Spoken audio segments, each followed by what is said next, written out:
economic, and religious freedoms that being our citizen offers us. SCLC Votes is an initiative that will focus on the impact of these and other suppression efforts and how they impact our local and national politics. They will also highlight actions to combat these efforts individually and collectively. Now, individually, someone who's making a big difference in his right to vote and voting rights issues is our guest, Helen Butler, who serves as the executive director of the Georgia Coalition for the People's Agenda, which is a nonprofit organization comprised of representatives from the human rights, civil rights, young professionals, youth, elected officials, peace and justice groups throughout the state of Georgia. Most importantly, it was founded by the former president of SCLC, Dr. Joseph Lowery, the late Dr. Joseph Lowery. Ms. Butler, thank you so much for joining us. You become a voting rights advocate, a guru. I mean, people think about voting, they think about Helen Butler and the People's Agenda. Well, thank you, Maynard, for having me here, and I'm glad to be a part of this with our national organization, SCLC. So glad to be a part of this, talking about voting. And yes, I've been indoctrinated. What can I say? I worked for Dr. Joseph Lowery and all of those civil rights leaders. I worked with Rita Samuels, Tyrone Brooks, just a lot of people that worked with Dr. King to get that right to vote through the People's Agenda. So I'm honored to carry on that legacy. What is the work? What is it that you do? And how important is that issue today? Again, you mentioned some significant names, Rita Samuels, Dr. Joseph Lowery, Tyrone Brooks. But they were doing that 30, 40 years ago. Have the issues changed much? Or is it still, have the issues changed much at all? Things have changed, but they're new tactics to the same old trick. So people were trying to get the right to vote. They wanted the protections to ensure that every citizen who was eligible to vote were able to vote. So we're continuing that legacy. We're registering people to vote. We're trying to educate them about the process, educate them about the candidates that they need to vote for. We're mobilizing people, getting them to the polls, and we're doing election protection work to protect that right to vote. But we also do a lot of things with regards to the legislature, implementing policies that will really impact our communities and make a difference. What is this summer of racial reckoning and protests meant to the voting efforts? Are we seeing the young people in the streets also marching to the polls to vote, you think? Oh, I think so, Maynard, because as you know, it was young people who did the protest to get the 1965 Voting Rights Act. And so we got the young people today marching for criminal justice reform, for other economic changes in our communities. But I also saw for the June primary a lot of young people exercising that right to vote. And we've telling them today, you got to do the same. In Dr. King's speech, Give Us the Ballot, he was talking about how protest is connected to the Voting Rights Act, to making change for freedom, social justice, for the environment, and for peace. You've got to have protests, but you've got to have the ballot as well to make a difference. And I believe young people understand that connectivity now more than ever because they see what public policy does with regards to getting the right police department, getting criminal justice reform.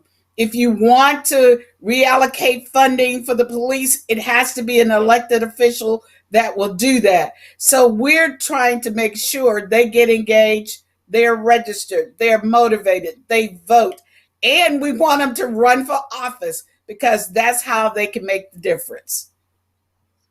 I heard somebody say we've heard a lot about Black Lives Matter this summer, this year, but Black voting matters as much for Black lives, does it not? Oh, yes, it is very critical. If we want to make the changes in the policy, whether it's for a livable wage, to have family paid leave, if we want good health care, if we want great roads, if we want to make sure our children have the best education, public policy, some elected officials, man, and makes that policy that impacts our lives. So if we want the right kind of policy, we've got to be sure that we get engaged, that we vote, because that's the way we change that policy is through that elected official. Right over my shoulder here is a photo of your late friend and ours, Dr. Joseph Lowry. Now, he was a spirited activist for voting and getting on the case of political officials, was he not? This guy was extra special in terms of raising the temperature of political races, correct? Oh, yes, he was. I was so honored to have worked with him, to be able to sit and listen to the strategies that they would employ back then as well as now. Because even until his death, Maynard, we would go and visit, we'd sit and talk about things that were happening when he didn't come into the office anymore. We would sit and talk about the strategies we should be using. What is the tactics? Who should we be targeting? What should we be doing? And his thing was, we've got to be engaged and we've got to stay engaged in that process. And he truly was a person about the people. As I said, I was honored to have been able to just sit in the room with them. But of course, like I said, I got to meet so many other people like Reverend James Orange. I got to meet Tyrone Brooks. I got to meet Rita Samuels. I got to meet your current president, Dr. Steele. I mean, everybody, Lulu Williams, all those unsung people, JT Johnson, Dr. Fred Taylor, Brenda Taylor, Davenport. yeah. You talk about all those people in SCLC's legacy that were there. I got to really interact with them. And I was so happy also because, the People's Agenda was formed by Dr. Lowry, Earl Shinholster. I mean, Earl Shinholster was the NAACP. I'm also an NAACPer because my brother was the state conference president. So I've interacted with both agencies, but with both organizations, and got to have met so many great people that I just can't enumerate how wonderful it has been to really work with these people, to work alongside of them, to understand strategies that they employ, and just to understand how we as citizens can make a difference by being engaged. But we've got to make that first step is to be engaged in that process. Your President Trump is making such a lot of noise, a lot of misstatements, if not, in fact, lies about mail-in voting. Has that hurt the voting process, you think? This controversy he's anointed about mail-in voting, mail-in balloting, does that hurt, you think, the turnout? Are you afraid of that? Well, if you look at the primary, it didn't. In fact, the Okay. numbers said 2.2 million people actually cast their ballots. And of that were a million people that actually used the absentee ballot process. Typically, Black people vote in person versus using the absentee ballot. But because of COVID, it's a safe mechanism. And all it's doing, this thing about fraud, there hasn't been any major fraud that Black people I know, it's difficult to just get them to vote one time, not only Right. to say that they're going to vote more than one time or to say that they're going to vote for someone else. That just doesn't happen. It is all junk in the air that people need to disregard. We need to know the process. Once you know how the process works, you can overcome any barrier. And that's what happened in the primary. People were out telling them how to vote safely from the comfort of your home. We've been doing absentee ballot for a long time. I did a Right. program first introduced with Reverend Jasper Williams. We did a program called Oh, 99 and a half won't do.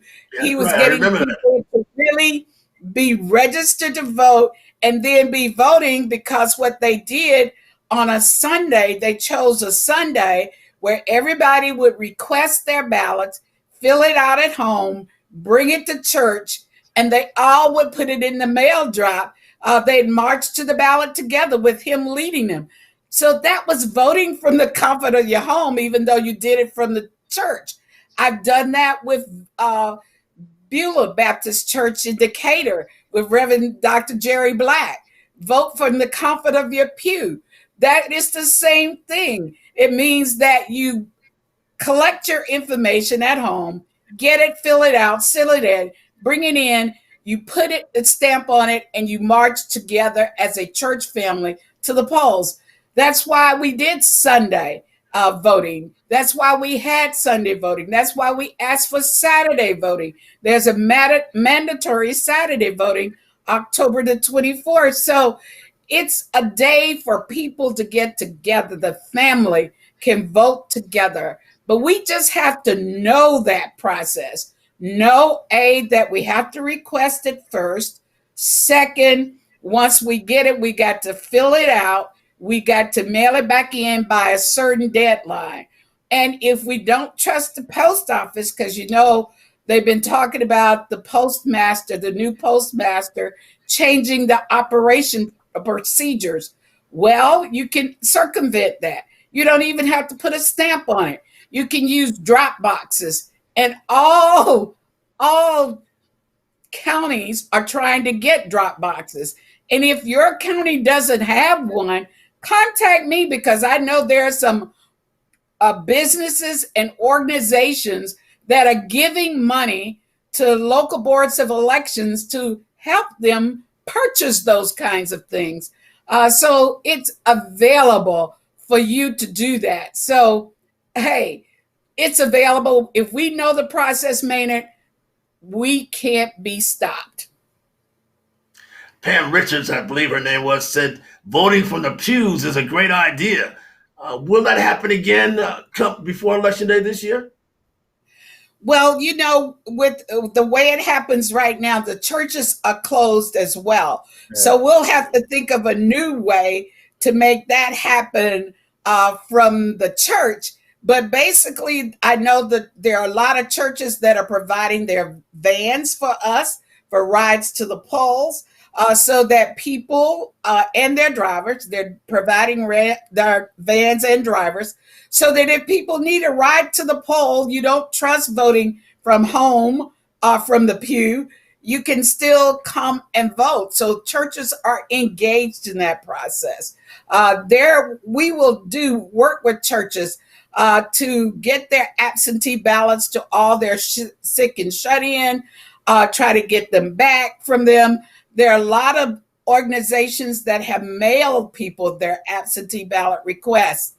Vote Center, Voter Participation Center has mailed out absentee ballots to people to complete. All they have to do is complete it. The Secretary of State has a portal that if you have a Georgia driver's license or Georgia ID, you can request it online. And anyone that doesn't have access to a computer and want to complete their ballot, want us to complete it for them, all they have to do is call the People's Agenda. We will complete it for you online. The ballot will be mailed to you. You fill it out and you turn it back in. And again, you don't have to have postage because you can drop it in a drop box. If you need to get to a drop box, our Rise to the Poll can be used to help you do that, where you don't have to be in touch with a lot of people to be exposed to COVID. So there are ways around and ways for you to really exercise your vote without any problems.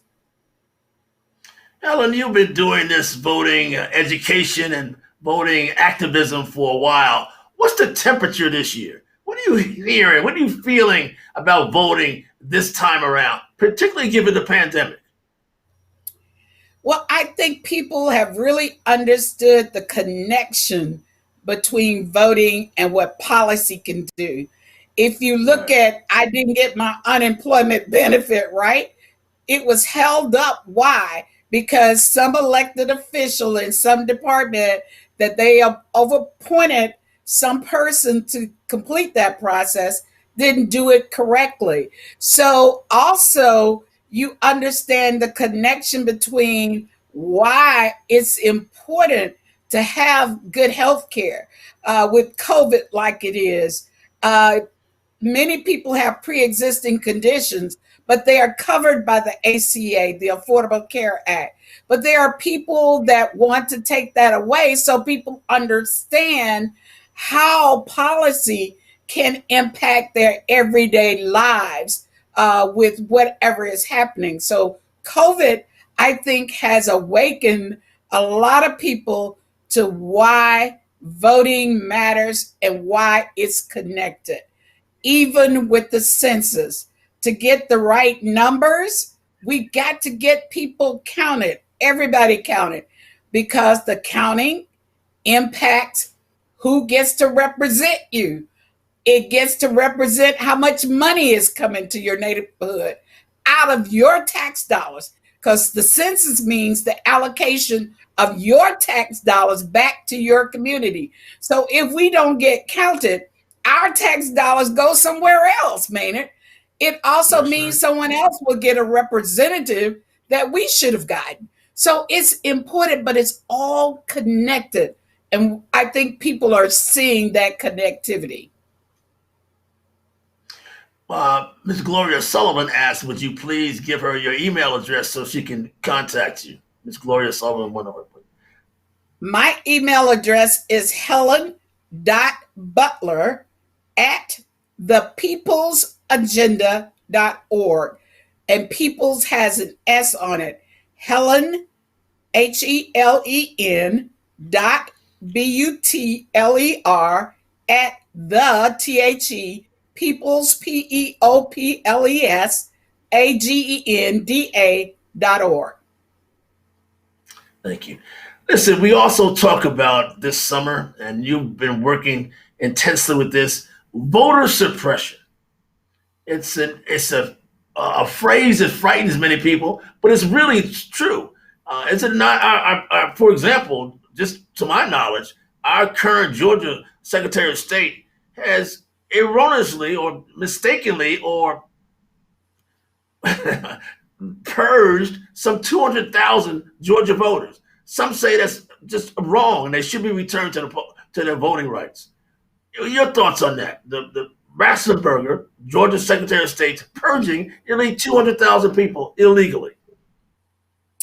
Well, technically, under the law in Georgia, which needs changing, if you are sent some information to your address of which you have registered and it is returned, they can be removed under the National Voter Registration Act for a change of address. But you're talking about a process where a person makes a decision. I don't want to vote this year in the election. I'm going to wait till another election cycle. Well, that it too is a law in Georgia that allows them to do that. And so we want to change that kind of law. You should be able to decide whether you're going to vote in this election or whether you're going to sit it out and not be removed. But we want people to understand again the process. First, you have to be put in an inactive status. And if you're in an inactive status, you can automatically come off that inactive status by just showing up to vote with your ID. But if it's a situation where people actually were purged, where they haven't participated in two election cycles, where there's a federal candidate on the ballot, then they can be removed. And that's what happened. Unfortunately, when people get the information from your boards of election, it looks like junk mail. They need to make sure it's highlighted so that people know, hey, this impacts your voter registration status.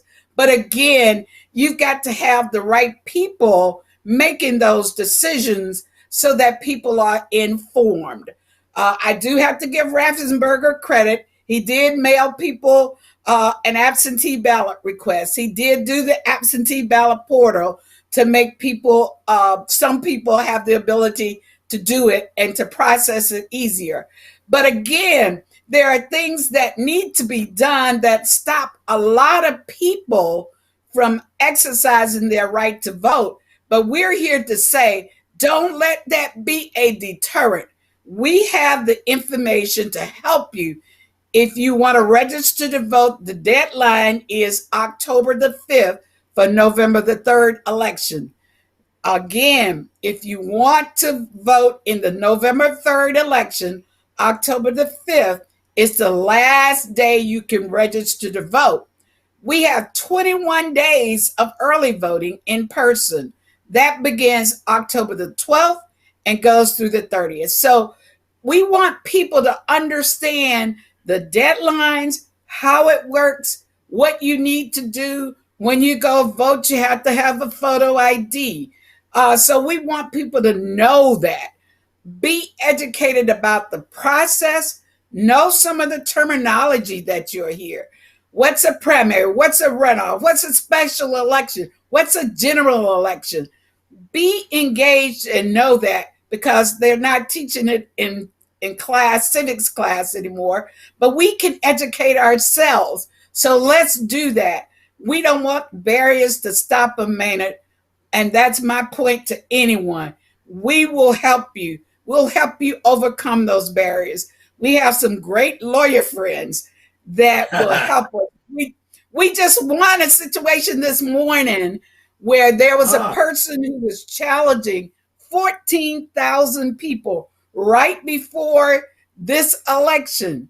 14,000 people they wanted to move off the rolls because they said they didn't live where they live. Well, federal law says you can't remove anyone 90 days prior to an election where there's a federal candidate on the ballot. But this guy wanted to do a challenge process. And of course, the judge didn't allow it in this instance because it was within the 90-day period.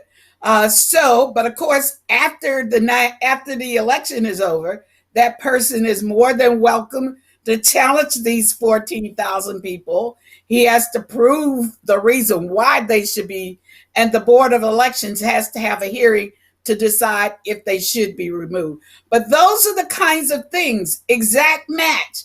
We fought against that, where people's names were, if they didn't match with your Social Security database, if it didn't match with your driver's license database. Sometimes when we're filling out forms for one thing, I may not put my entire name the same way, or I may have a hyphenated name. So sometimes they get rejected, and people were being rejected. We had to file a lawsuit on that. So what we're saying to people, Maynard, is we can help you make sure you can vote, and we want to make sure every voter that wants to is able to exercise that right. Well, speaking of those 200,000 supposedly illegally purged voters, the Greg Palace Fund, Investigative Fund, ACLU, and Black Voting Matters have challenged Roethlisberger, the Secretary of State, to put those people back on the rolls. Much chance of that happening, you think? Well, they're saying that of those 300,000, 200,000, I guess, actually moved within the county and really Right. shouldn't have been taken off the roll, which is different than if they moved out of the county. He's saying that they should have been left on because they moved within the county. Yes, ma'am. Again, that shows how critical judges are. So if we don't elect the right kind of judges, Maynard, you get what you get in court decisions. That has been our last resort, is the court system. And so we've got to make sure we get the right people elected, and we get judges that we can vote on elected. And for those federal judges that are appointed, we got to have the right people appointing the right kinds of judges. So that's how critical it is. And I'm hoping that the ACLU and Greg Palast and those are accurate, and they will be able to get those 200,000 people put back on the rolls.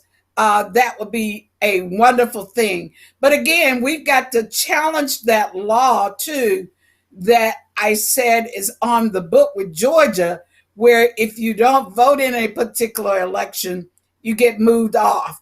And that shouldn't be the case. It's your choice. You are entitled to vote, but you are also entitled not to vote if you so decide. We don't want anybody not to ever vote. If it were left up to me, I would force everybody to vote. But that isn't, that's freedom. That's one of the freedoms of being in this democracy. So we want people to be able to exercise it in the way that they want to exercise it.